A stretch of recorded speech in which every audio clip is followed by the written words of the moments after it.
Kabar duka datang dari keluarga Nadlien. Pada Selasa 28 Mei 2024 malam, istri pendakwa Habib Lutfi bin Yahya meninggal dunia. Wanita bernama Syarifah Salma binti Yasin bin Yahya tersebut meninggal dunia di usia 66 tahun.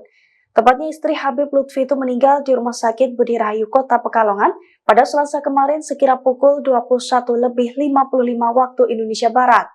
Sebelum meninggal dunia, kondisi almarhumah memang dikabarkan kurang sehat.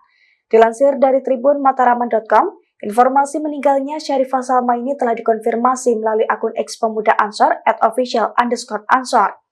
Kabar duka ini juga telah dikonfirmasi pula oleh Ketua Pengurus Cabang Nahdlatul Ulama Kota Pekalongan, Haji Muhtarom.